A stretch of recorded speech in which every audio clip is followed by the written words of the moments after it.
Cheap garbage, just like your mother. That was the sentence my mother used while she dropped my 4-year-old daughter's handmade storybook into the kitchen trash. Lily had drawn it for her.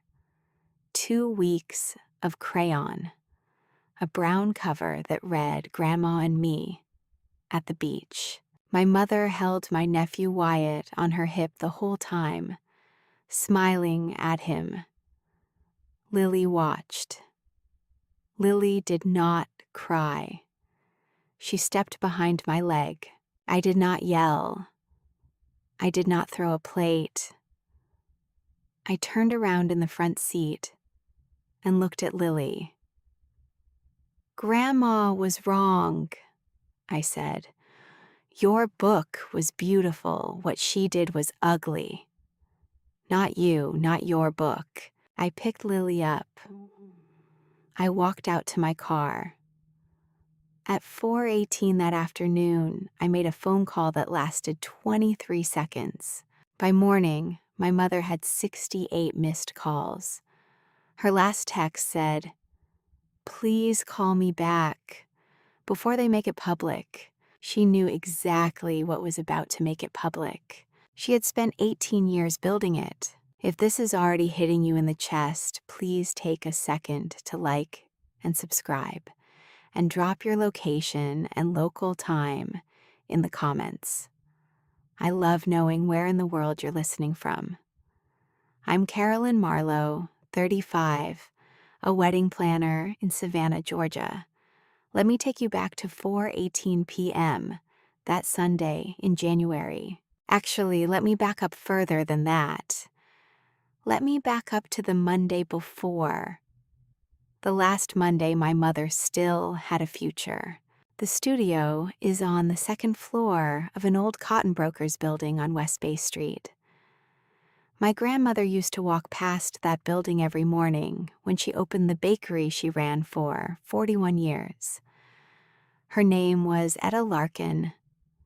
She put my name on her arm in cursive when I was 3 and let everyone in the bakery line read it. When I opened my business at 26, I named it Larkin and Company Events because I needed her name on the door more than I needed mine. That Monday morning, Lily was sitting on the rug in the corner of the conference room with 12 crayons in a tin. She was working on a brown cover. She had decided 2 weeks earlier that her grandmother was going to get a storybook for the Sunday after the gallery opening. She had told me the plan in her car seat. She told me the title. She told me how many pages it would be.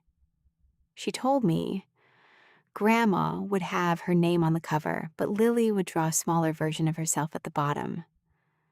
She told me she would sign it, Love Lily, age 4. My phone rang. Eloise Pemberton. I picked up on the second ring. 6 weeks, she said. 6 weeks from Friday. The catering deposit just cleared. Please tell me you are still on the steering call tomorrow.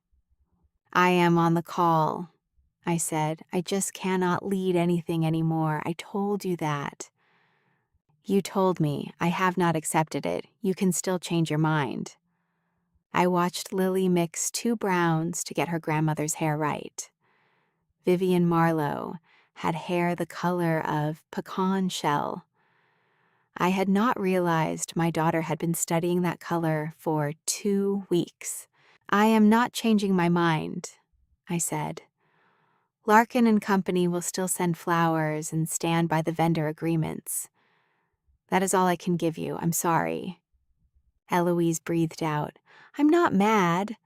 I just need the magnolia ball not to lose its planner 6 weeks out. I will figure it out. You will figure it out, I said. You always do. I hung up. The magnolia ball had been raising $620,000 a year for the Children's Hospital Pediatric Wing for 11 years running. My mother had been one of 2 women in charge of it for the last 6. She had walked into the Junior League boardroom 18 years ago. She had not left it since. People in this town did not say her name. They said Mrs. Marlowe. Even her hairdresser said Mrs. Marlowe. Whitley posted a story. I watched it on the rim of the desk.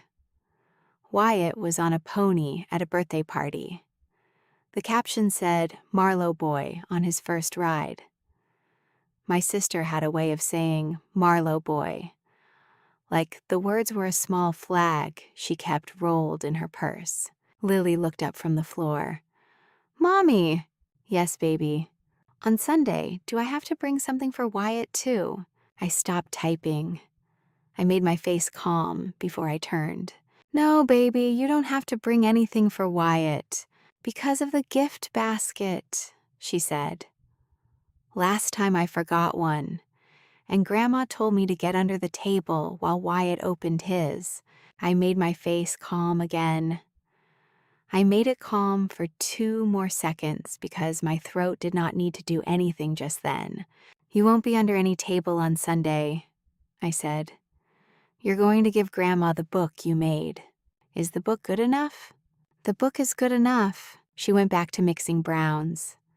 She mixed them for 30 seconds. Then she said, almost to herself, "If she throws it away, I won't make her another one." I did not answer her.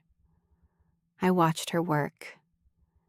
I noted the time on my calendar, 10:47 a.m. on a Monday.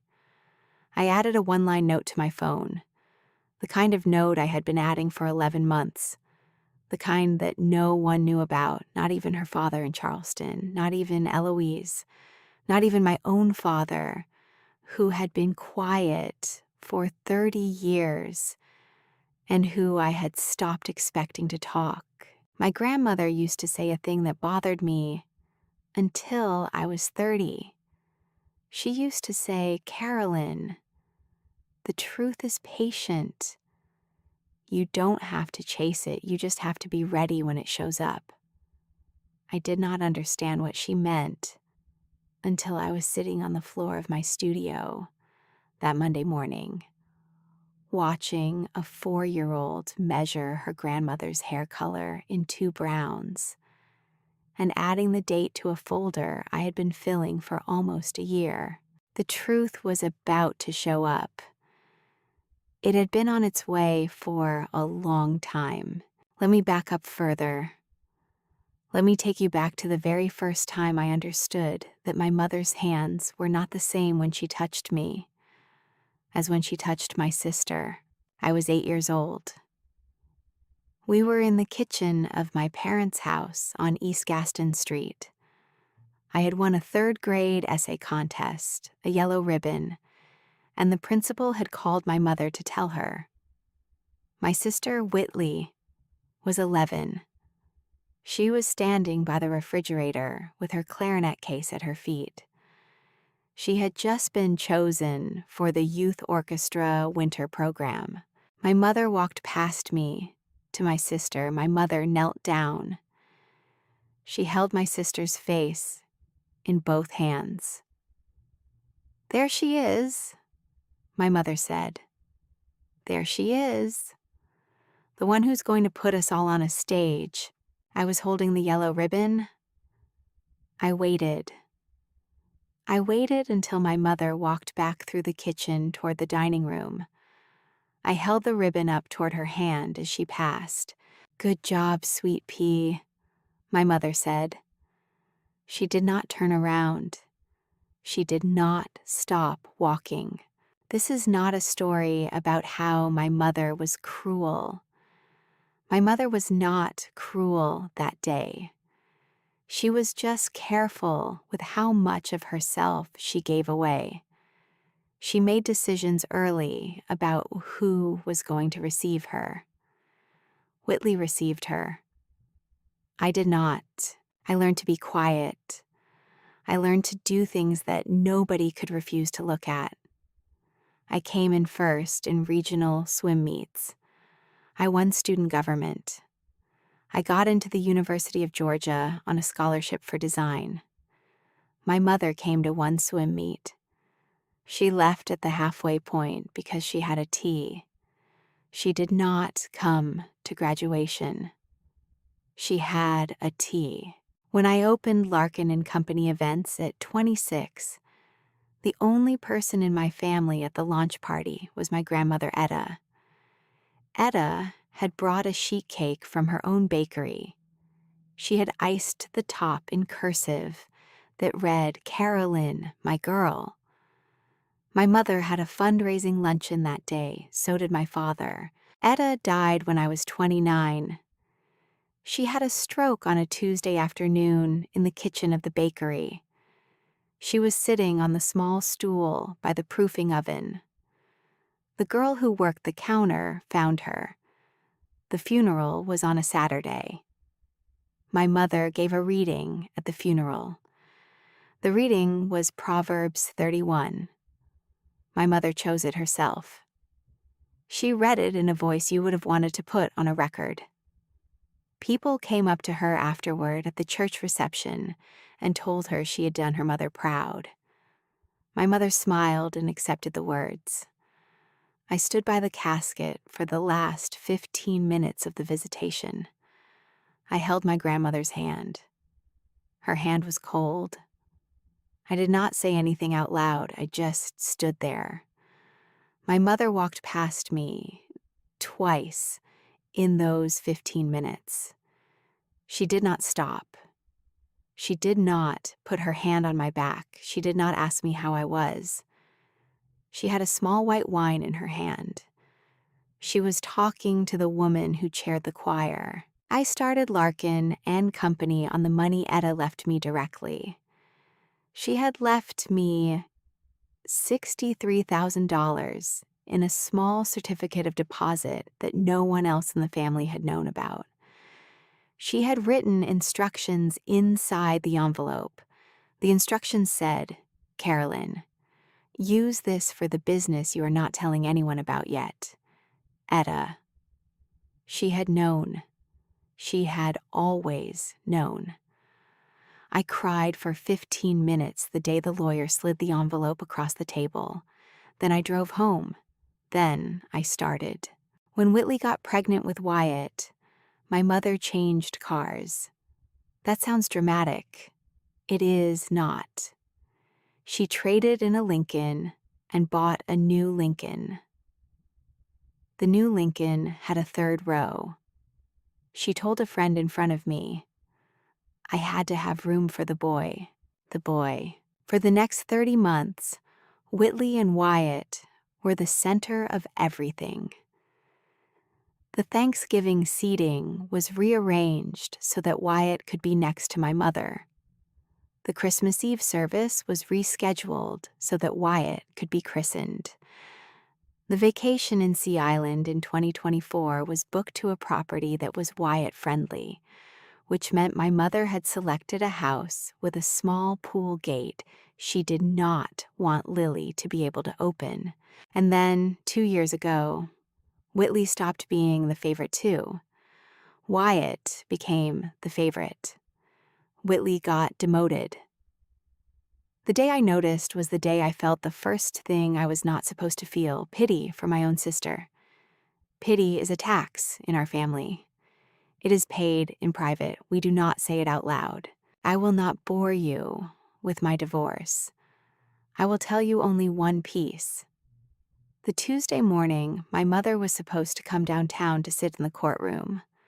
Not because I needed her, just because she said she would. She texted at 8:14 a.m. that she had a junior league tea. She added, "You're a strong girl. You don't need me there." She used the word girl. I was 33. I dropped Lily at preschool. I went to court alone. I came home. I sat on the floor in front of the fireplace with Lily on my lap. I read her a book. The book was about a brown bear who finds out he was always loved. I felt my mother's absence as a kind of small, permanent weight, but I did not call her. Then came March of last year. We were at my parents' house for a Sunday brunch.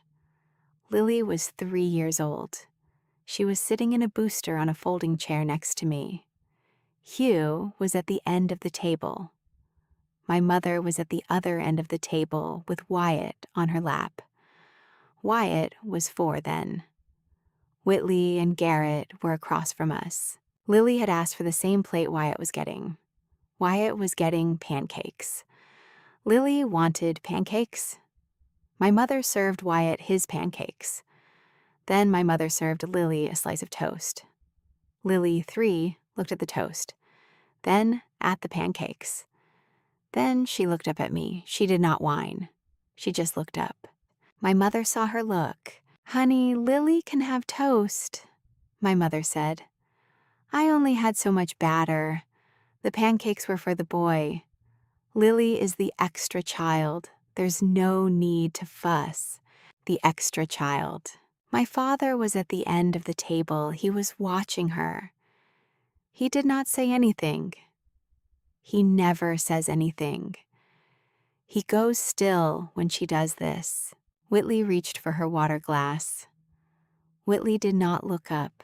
I unlocked my phone. I opened notes. I made a new note. I put the date at the top. I wrote what she had just said. I typed it under the table, on the side of my thigh. I did not breathe loud. I told myself I was journaling. I told myself I was processing. I told myself I was doing it for the therapist Lily was going to see at age 7. I was lying to myself. I was building a record. I just did not know what the record was for yet. In the 11 months between that morning and the morning of January 25th, my mother said something I needed to write down on 14 separate occasions. Sometimes a single line, sometimes a whole paragraph, sometimes a description of what she had just done with her hands. She never knew. I never showed it to anyone. "I want you to do something for me. Stop the audio. Look at that timeline. March of last year, when she called my child the extra. Look at the months. Tell me in the comments, which month would you have opened the Notes app on your phone? March, when she made my 3-year-old eat toast while her favorite ate pancakes. September, the month I'm about to tell you about? Or would you have waited until December? I want to know. Tell me." By June, my mother had been elected co-chair of the Spring Magnolia Ball. By August, she had hired her own dress for the night of the ball. By September, she was reorganizing the seating in the country club ballroom in her own handwriting. She was at the top of the social mountain she had been climbing since 2008. Larkin and company had been asked to be the lead planner for the ball. I told the steering committee I could only be a vendor in name. I told Eloise the truth, that I could not sit at a table with my mother. I told everyone else a half-truth, that my workload would not permit it. The half-truth held. People in Savannah are too polite to ask twice. Through the same period, I watched my mother's Instagram. I want you to understand what I mean by watch. I do not mean check once a day. I mean an accounting. From May to December of last year, my mother posted 23 photographs of Wyatt. 23. There were 2 photographs of my sister, both of which Wyatt was also in. There were 0 photographs of Lily. None. She did not post a picture of Lily in a Halloween costume. She did not post a picture of Lily on her birthday. She did not post a picture of Lily at the Marlowe Christmas table. Lily was at the Marlowe Christmas table. Eloise sat me down for coffee in October at the Foxy Loxy on Bull Street. "Honey," she said, "everything okay between you and your mother?" I lifted my latte. I made my face soft. "Same as it's always been, Eloise." She watched me drink. She did not press. Eloise has been my best friend since the 5th grade at Savannah Country Day. She knows me the way few people know me. She knows the angle of my eyebrow when I am lying. She let me have that lie. My father called me on the 1st of every month. I learned to expect the call. He would ask about Larkin and company. He would ask about my health. He would tell me whatever he had been reading in the Wall Street Journal that month. He would not say Lily's name. Not once, not in 11 months. I started timing him. The shortest call was 6 minutes. The longest was 19. He never said Lily's name. On December 22nd, after my mother brought a Christmas party to my studio that I had not asked for and that became something else entirely, I will tell you about that night in a minute, I attached a video file to an email. The subject line said, "Just wanted you to see this. Love, C." I sent it from my personal Gmail. To my father. He did not reply. Not that day, not the next day, not the day after, not in the next 5 weeks. I did not know what he was doing in those 5 weeks. I would learn later that he was watching the video, watching it again, then watching it again, then sitting at his desk in his office on the 2nd floor of their house. He has a window that looks out over the bay. He sat at that desk for whole evenings. My mother did not know. He did not tell her. He waited. The September visit was the moment I gave up the lie I had been telling myself. My mother walked into Larkin and company without an appointment on a Tuesday at 1 in the afternoon. She had brought what she described as ideas for the ball. I was sitting at the conference table with the Bostic family. The Bostic family had hired me to plan their daughter Charlotte's wedding for May. Lily was on the rug under the window, drawing on a giant pad of butcher paper. Lily was 3.5. She was drawing a princess, or what I thought was a princess. Lily insisted later it was a wedding planner. My mother came in, smiled at the Bostics, said one elegant thing about Charlotte's mother that she would have memorized over the weekend, and turned. She saw Lily on the rug. She walked across the studio in her white linen pants and her pearl earrings and stopped over Lily. "Honey," she said in the voice she used in front of strangers, "scribbles like that won't sell anything. Why don't you go play in the bathroom?" The Bostic family did not move. The Bostic mother looked at me. I do not remember what I said for the next 60 seconds. I remember I picked up Lily and I walked her over to my assistant Ashby's desk, and I sat her in Ashby's lap with a different pad of paper. I came back to the conference table. I smiled. I said something about flowers. The meeting went on. My mother stood by the window for 19 minutes, pretended to look at fabric samples, and then said she had another meeting and left. What my mother did not know, and what I did not know until that night, was that Ashby had turned on the studio camera that morning for an audit project. Ashby is 20. Ashby is the kind of careful person who turns on cameras for audit projects. That night, after I put Lily to bed, I made tea. I sat on my couch. I opened my laptop. I pulled the studio camera footage. I scrubbed forward to 1:12 in the afternoon.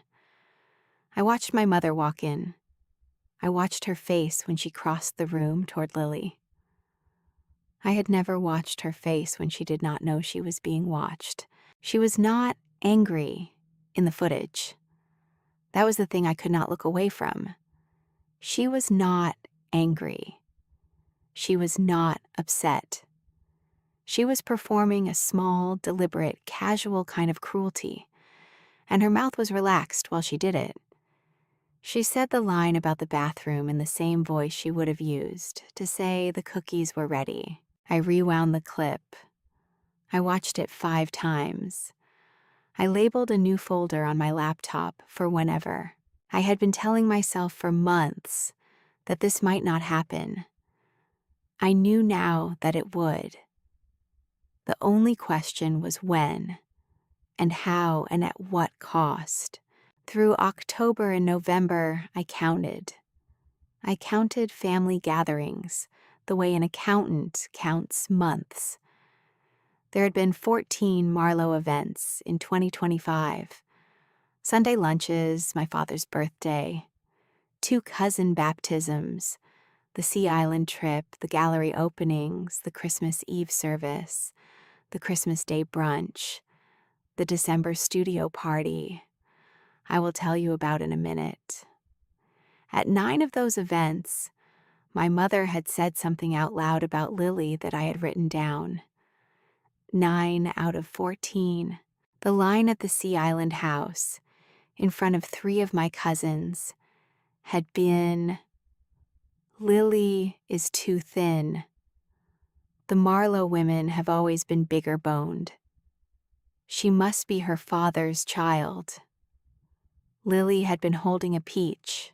The line at the cousin's baptism, in the side chapel of Christ Church on Johnson Square, had been, "Wyatt is going to look so handsome in the family photos. We'll put Lily in the second row. She has the wrong dress for the front."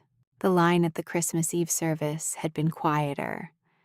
It had been said into my ear during the offertory hymn. My mother leaned over and whispered, "Don't let Lily hold the candle, she'll drop it, she's like you were." I had not been a child who dropped candles. I had been a child who carried the basket of pew bulletins at Christ Church for 6 years, between the ages of 9 and 15, because the verger had said I was the steadiest child he had ever met. My mother either did not remember that or was choosing to forget it. I noted the line in my phone in the bathroom after the service. I dated it. I went back to my seat. I sat down with Eloise at the steering committee meeting on November 9th. We met at her dining room table. She had laid out a planner thicker than a phone book. She tapped her pen on the cover of it and said, "Carolyn, help me, I need you for this." I said the truest sentence I have ever said inside my own profession. "Eloise, I need Larkin and company to be a vendor in name only. I cannot sit at a table with my mother." Eloise was quiet for 4 seconds. I counted them. "Okay," she said. "I trust you, but one day you're going to tell me why." "One day," I said. That promise lived between us, unfulfilled, for 10 more weeks. The day before Thanksgiving, my sister Whitley walked into Larkin and Kobe without warning. She had not been to my studio in 2.5 years. She was wearing a black wool coat I recognized from our mother's closet. She did not take it off. She did not sit down. She set a green box on the corner of my desk. The box was a 36-count tin of Faber-Castell colored pencils. There was a folded piece of paper, scotch-taped, to the lid. "For Lily," Whitley said. "Thank you. I'll see you Thursday." That was Thanksgiving. She walked out. I did not open the lid until Whitley had left the building. I unfolded the paper. The handwriting was Whitley's careful, looped writing, the same writing she had used when we passed notes between desks at Country Day. It said, "I'm watching too, W."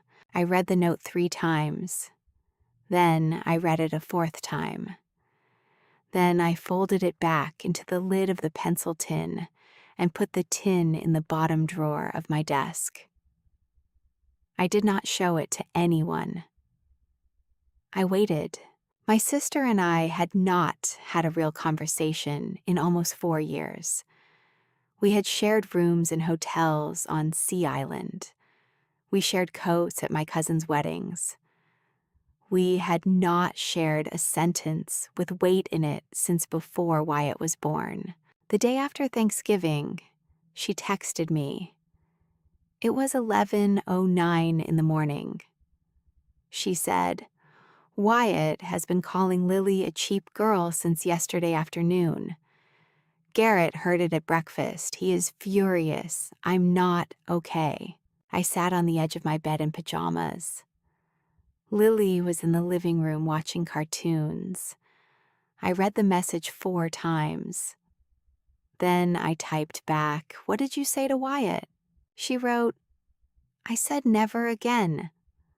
I told him to apologize to me as practice. He didn't understand why. Carolyn. Mom did the same thing to me when I was little.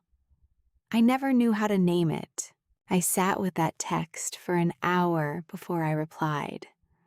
I wrote, "I know."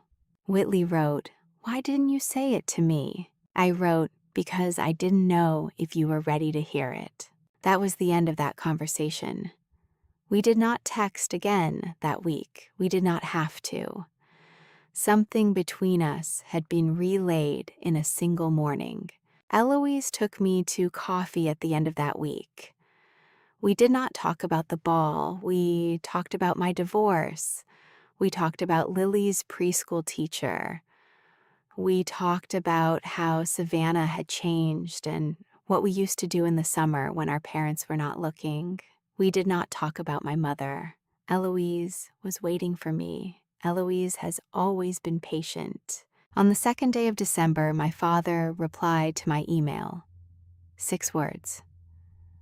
I watched. I'll be ready. I read those 6 words on my phone in the parking lot of the bakery where I picked up Lily's morning muffins. I sat in the driver's seat with the car running and the heat blowing on my hands. I read it again. I tried to make my hands stop shaking. They did not stop shaking until I drove away. Ready for what? I did not ask. I think I was afraid to know. My father had been quiet for 30 years. I did not know what he was getting ready for. I did not yet know what I was getting ready for either. Sunday, January 25th. My mother held a private gallery opening at a friend's space on Oglethorpe Avenue. She had been the chair of the Friends of the Gallery for 3 years. The opening was a small affair. 22 guests, champagne flutes, a string trio in the corner. The local Savannah Morning News reporter for arts and culture was there. My mother had asked her to come. My mother wanted to introduce her family. She introduced me to that reporter at 11:15 in the morning. The reporter was named June. June was about my age and had a recorder around her neck. My mother put her hand on my upper arm, in the place she used to put her hand when I was 8 at swim meets. She held me up to June like an exhibit. "This," my mother said, "is my daughter. Larkin and Company Events. Southern Living featured her last spring. Garden and Gun the year before. She is exactly the kind of daughter you write about. I shaped her into what she is." June smiled politely. "That is so kind," I said. "But my grandmother shaped me. My mother helped." My mother's hand tightened on my arm for half a second, then released. June took our photograph. I smiled. My mother smiled. Wyatt was standing on her left side in a small navy blazer. Lily stood at my hip in her best blue dress. She was holding a paper bag with the storybook inside. June did not photograph Lily. She photographed me, my mother, and Wyatt. The gallery ended at 12:30. We drove back to East Gaston Street for lunch. The Marlowe dining room has a long mahogany table that my grandmother used to set for 30. Even with 8 of us, it felt loud. My mother sat at one end, my father at the other, Whitley and Garrett on one side. Wyatt was on a tall booster between them. I was on the other side next to Lily on a booster. My sister-in-law Bridget, Garrett's brother's wife, was at the far end. She did not understand the room she was in. Lily had brought her storybook in a paper bag. She had been holding the bag in her lap for the whole drive. When the chicken came out of the oven and the rolls came out of the basket, and my mother said grace, Lily sat very still and held the bag against her chest. After grace, my mother served Wyatt first. She always serves Wyatt first. She handed him a roll. She buttered it for him. She kissed the top of his head. She moved to her own plate. She did not look at Lily. Lily slid down from her booster. She walked around the table. She walked the length of it. She stopped at my mother's chair. She held the paper bag up with both hands. "Grandma," Lily said, "I made this for you." My mother turned in her seat. She did not smile. She took the bag. She slid the storybook out of the bag. She set it on the table. She looked at the cover. She read the title. She read Grandma and Me at the Beach. She read the small Love Lily age 4 at the bottom. She opened it. She read page 1. She read page 2. She closed it. My father was watching her. He had not eaten yet. He had not picked up his fork. He was watching the angle of her hands on the spine of the storybook. My mother stood up. She slid the storybook off the table. She walked to the kitchen, which is through a swinging door. She did not say a word. We listened. We heard the lid of the trash can lift. We heard the small, soft sound of the storybook landing on whatever was already in there. We heard the lid close. My mother came back through the swinging door. She had Wyatt's small hand. She had picked him up off the booster on her way in. She came back to the dining room. She stood at the head of the table. She set Wyatt on her hip. He was 5.5. He weighed 38 pounds.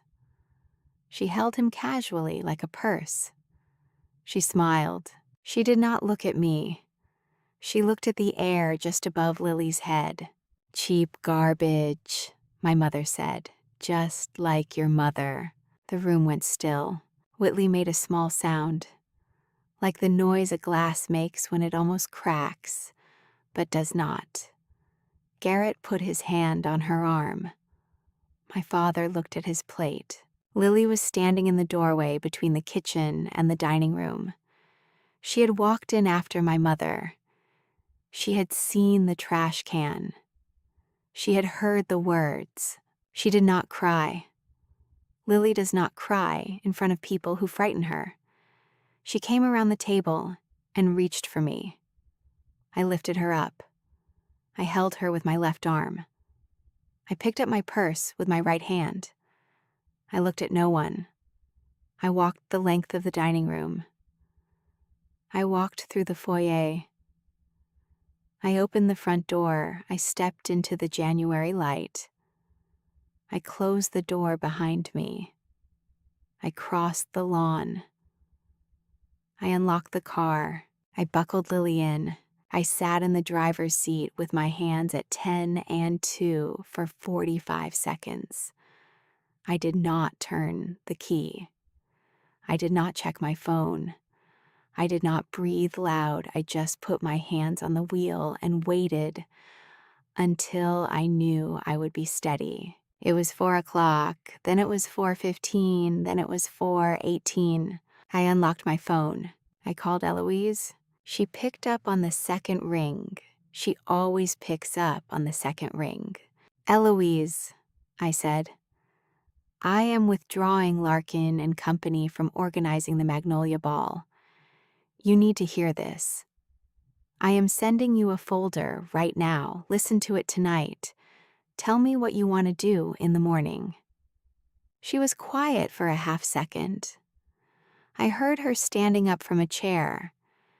She does that with her body before she does it with her voice. Okay, she said, I'm listening tonight. Thank you. I hung up. I forwarded the folder.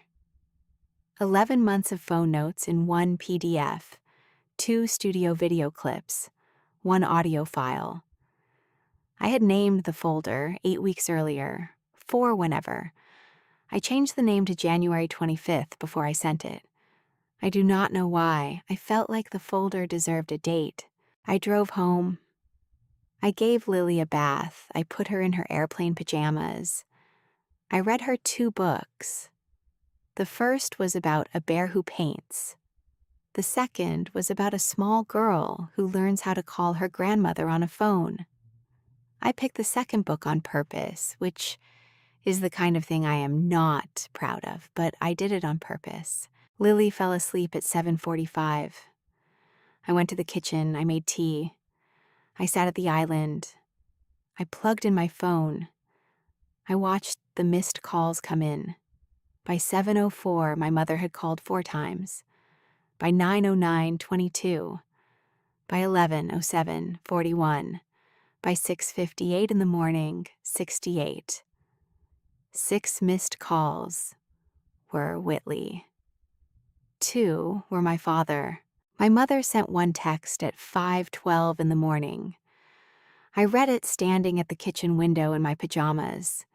It said, "Please call me back before they make it public." She knew what was coming. She knew Eloise was the co-chair of the Magnolia Ball. She knew the Junior League had monthly board calls. She knew her best friend was the president, Constance Whiting. She knew the math. I did not call her back. I made breakfast for Lily. I dropped Lily at preschool. I drove to Larkin and Company. I made coffee. I sat down at my desk. I texted Eloise. I am up.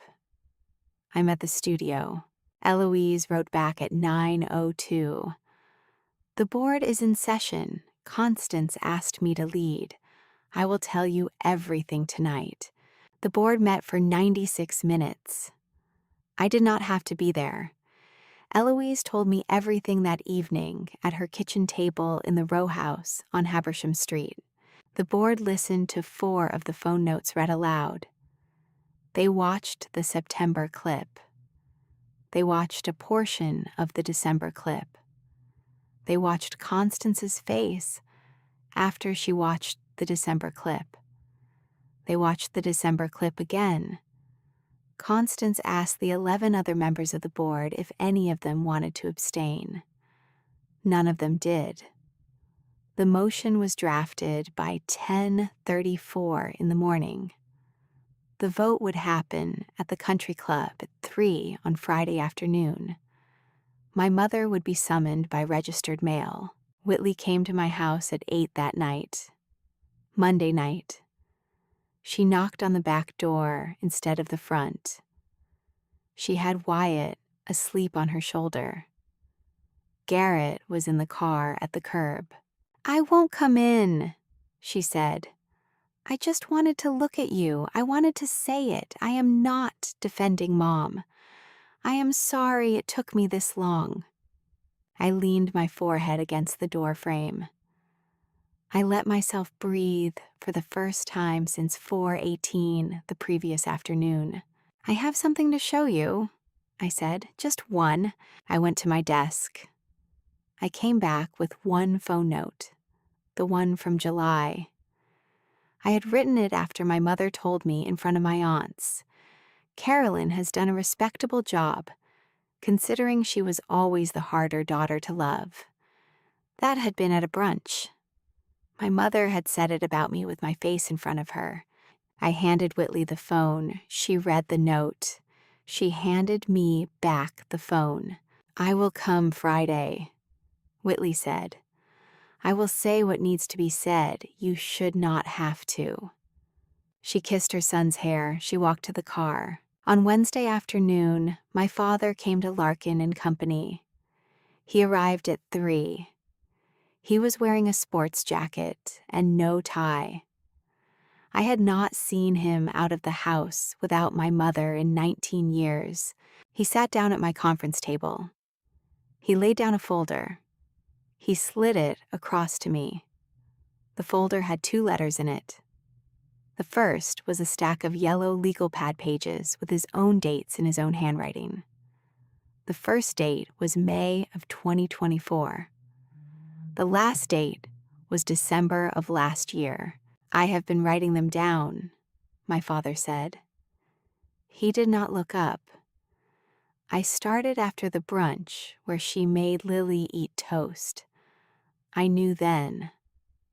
I did not know what I would do with what I knew." I read the first 3 pages.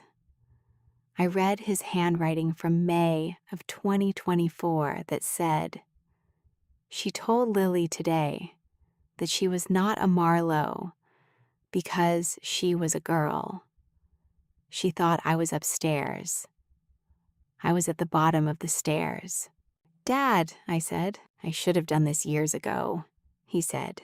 I did not ask him why he had not. I do not think he could have answered. He had spent 35 years of marriage building a quiet pact with my mother. That pact had been good for him. It had been bad for me. He was finally undoing the part that was bad for me. I let him do it without making him explain. He left the second letter on the table. The second letter was an envelope, sealed, addressed to Constance Whiting. He said, "Open it at the meeting, not before." He stood up. He kissed the top of my head. He walked out. He had been in the studio for 19 minutes. Friday morning at 11, my mother received a registered envelope at the house on East Gaston Street. By 12:30, she had called my father's cell phone 7 times. He did not pick up. He was already on his way to the country club. He was an hour early. He sat in the side lobby reading the same page of the same Wall Street Journal for 53 minutes. He did not move. I walked into the Savannah Country Club at 2:50. I had Lily with the babysitter. Whitley was waiting for me at the door. She had on a navy dress, a black wool cardigan, and her grandmother's pearl earrings. I had on a charcoal suit and Etta's small gold cross. We walked together to the boardroom. Constance was already standing at the head of the long mahogany table. There were 11 board members in chairs. My father was in the second row of the audience chairs, his back straight. I sat down beside him. Whitley sat down on his other side. My mother walked in at 3:04. She was 4 minutes late. She had on a cream-colored St. John knit, pearl earrings, lipstick the color of a closed rose. Her hair had been done that morning.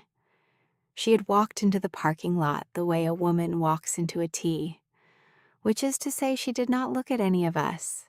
Constance asked her to sit. She did not sit. She remained standing on the far side of the table. "Vivian," Constance said, "we are here because the board has reviewed material brought forward by Mrs. Pemberton. The board has voted to put a motion to you, and we are giving you the courtesy of hearing it in person before we publish it. Would you like to begin by saying anything?" My mother lifted her chin. I have always treated my granddaughters equally, she said. This is a misunderstanding. Carolyn has always been a sensitive girl. I want to take a small step out of the story for 1 second. Here is something I have learned about boundaries. You cannot make a person face you. You can only choose whether you keep extending the invitation. I had extended the invitation to my mother for 35 years. I had been extending it for so long that I had forgotten that it cost me something to keep extending it.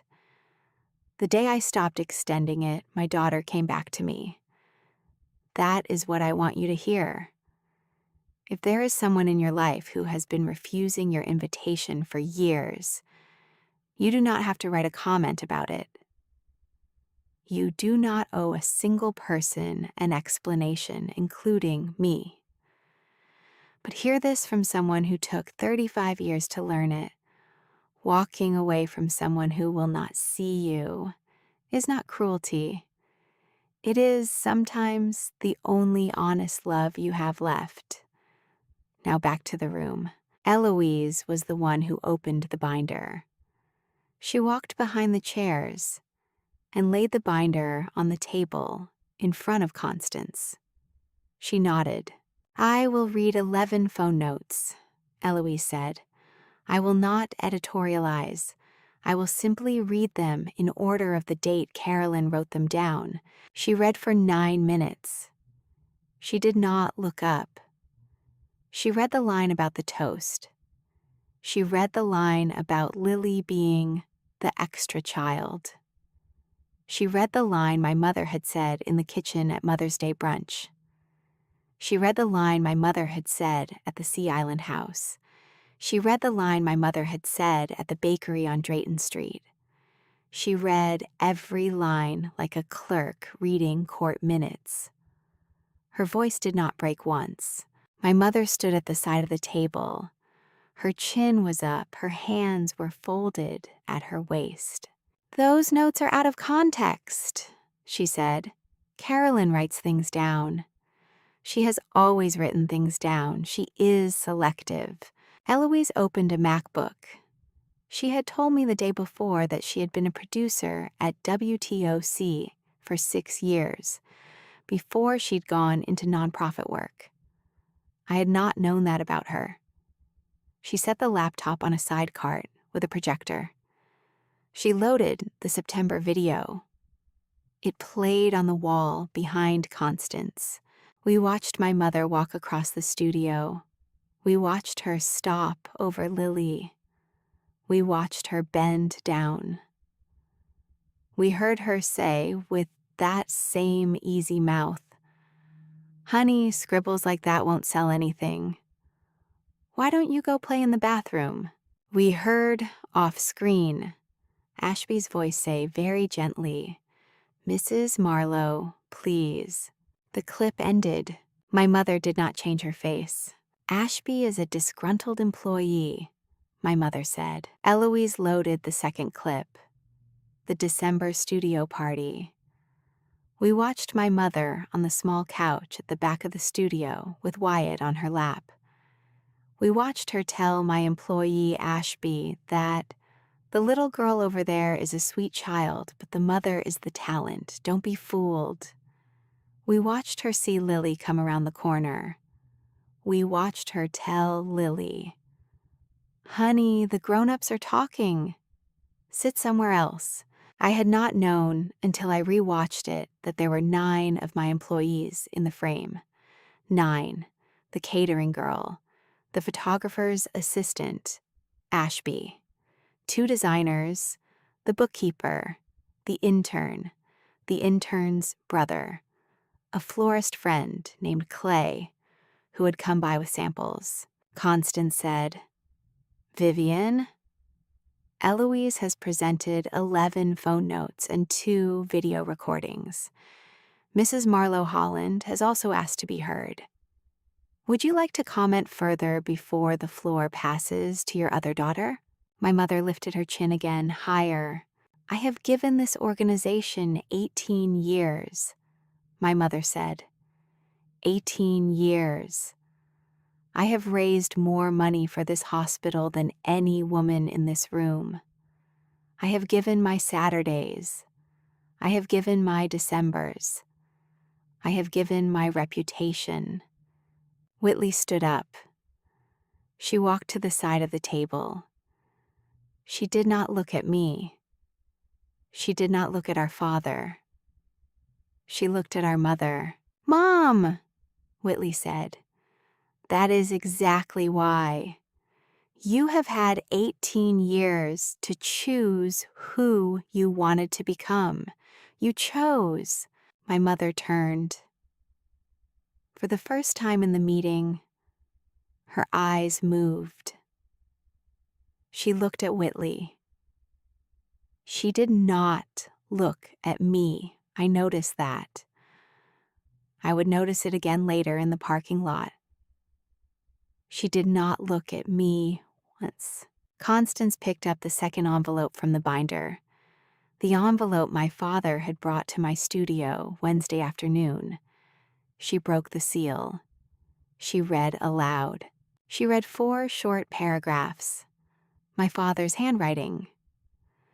The first paragraph said he had been quiet for 30 years, and that his quiet had been a mistake he had not understood himself committing. The second paragraph said he had watched his wife treat one of his daughter's children as if she were less than the boy. The third paragraph said he had watched a 4-year-old be told to play in the bathroom in his own daughter's place of business. The fourth paragraph said, "I love my wife. I cannot keep covering for her. Hugh Marlowe." Constance set the page down. My mother stood for 11 seconds. I counted them on the wall clock above her head. She did not breathe for 11 seconds. She looked at my father. She did not look at me. "How could you?" she said. "To him. Only to him. How could any of you do this to me?" There was a stillness in the boardroom that I will remember for the rest of my life. My mother had asked the question to the only man in the room. She had not asked it to Constance. She had not asked it to Eloise. She had not asked it to me.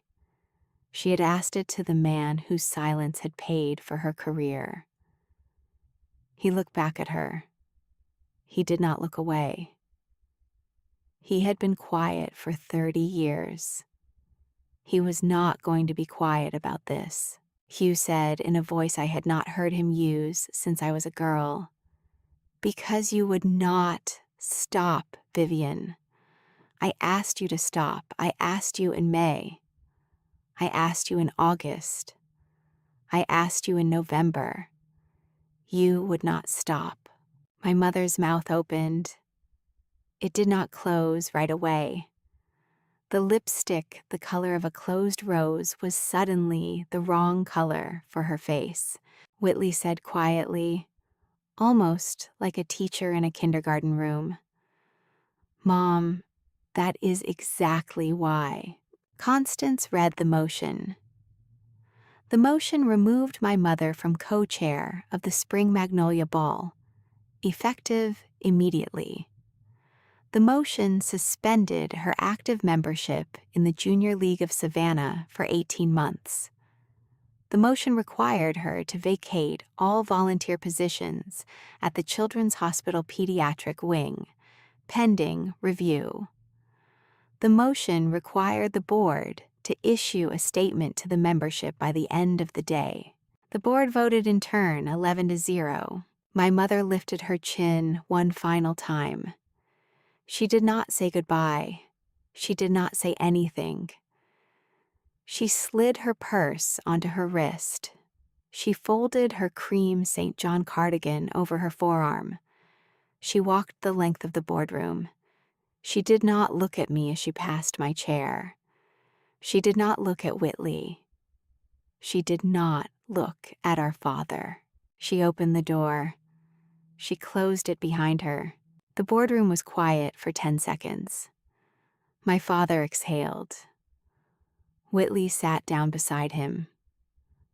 Eloise put her hand on the back of my neck. That was the last time I saw my mother in a room where she still had a chair to lose. Within 7 days, 3 vendors called me at the studio. The first was Clay Henson at Marigold Stem Florals. He called Tuesday at 9 in the morning. He sat in my conference room at 10. He brought me coffee from the bakery on Drayton Street. "Carolyn," he said. "I pulled my arrangement contract from the Magnolia Ball in December. I should have called you in December. I heard about your mother at your Christmas party. I went home and I told my husband I was not going to spend Easter floral money on flowers for a woman who said that to my friend's child. I should have called you. I am sorry I did not." The second was Beck Halloran at the Forsyth String Quartet. He came by the studio Wednesday at noon. He said the same thing in fewer words. He said, "We pulled out the day after your Christmas party. I'm sorry I waited for you to call me first." The third was Theo Brennan at Honeycomb Catering. He brought me a pound cake. He said, "Carolyn, I have known your mother for 19 years. I should have known better. I'm sorry." I cried after Theo left. Not because they had pulled out, because they had been waiting for me. They had been my friends for so long. They had seen what I had seen. They had been waiting for me to give them permission to act. I had wasted 11 months trying to spare them. They had not needed me to spare them. I want to tell you something I did not realize until that afternoon. When you are the daughter of a woman like my mother, you spend years learning to make yourself small for other people's comfort. You believe somewhere deep that your protection of the family is what holds the family together. You believe that if you say a true thing out loud, the people who love you will be embarrassed for you, that they will look away, that you will become harder to love than you already were. So you do not say it. You build a private folder. You date your notes. You wait. And when you finally do say it, what you discover is that the people who love you have been waiting longer than you have. Clay had been waiting. Beck had been waiting. Theo had been waiting. Eloise had been waiting. Ashby had been waiting. My father, of all people, had been waiting. The only person who had not been waiting was me. I had been carrying the whole heaviness alone because I had believed, like a fool, that I was sparing them. They had been ready the whole time. They had only needed me to put the folder on the table. My mother did not call me. She did not text Lily. She did not write me a letter.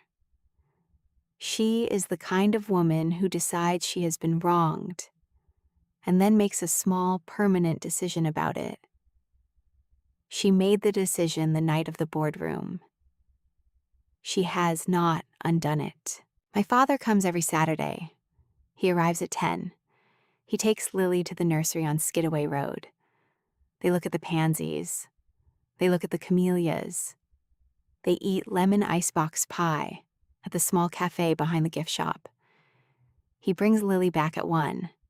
He hugs me at the door. He does not come in. He has not yet had a conversation with me about what he sat through in May of 2024, or what he sat through in December, or what he wrote in those 4 paragraphs on the legal pad. We will have that conversation one day. There is no hurry. Whitley and I had dinner last Thursday for the first time in 4 years, not at our mother's house, at a small French place on Whitaker Street. Whitley wore a dress I had not seen before. We talked about Wyatt. Wyatt drew a picture for Lily last week. He drew himself holding a paper that said, in his own preschool handwriting, "I'm sorry I called you cheap." Whitley brought the drawing to the dinner. I brought it home in my purse and gave it to Lily. Lily was sitting on the floor of her bedroom when I gave it to her. She was working on a new storybook. The brown cover was different this time. It had a swing on it. The swing had 2 people on it. One was Lily. The other was a woman with pecan shell hair. I sat down on the carpet beside her. I asked her what the swing was. Lily said it was the swing in the backyard at East Gaston Street. The one with the rope and the wooden seat. The one my grandfather had hung when I was 8 years old. Lily had only been on that swing twice in her whole life. She remembered both times. She had drawn the rope thinner than the swing, and the swing thinner than the people. The way children draw the things they have only been allowed to touch a few times. She drew 6 pages that afternoon. She drew herself pushing her grandmother on the swing. She drew her grandmother smiling.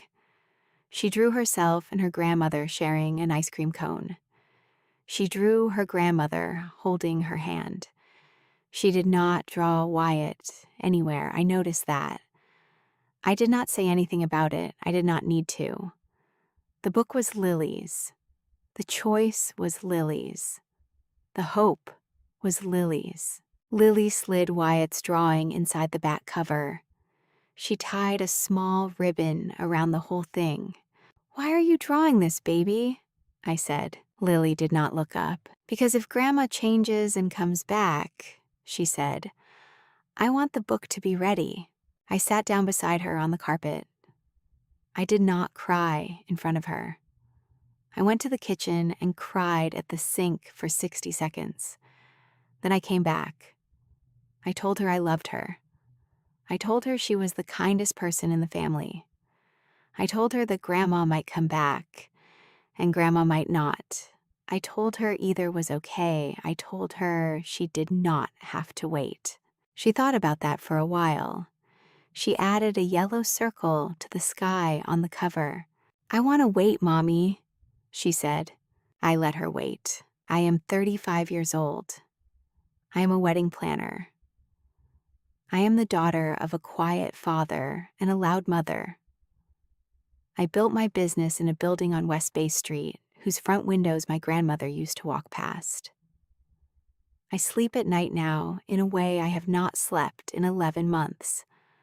I have, on the shelf by my daughter's bedroom door, a small storybook with a swing on the cover. The book is ready. The door is open. The light is off. If my mother walks through it one day, my daughter will know what to do. If she does not, my daughter will know that too. Either way, the book is ready.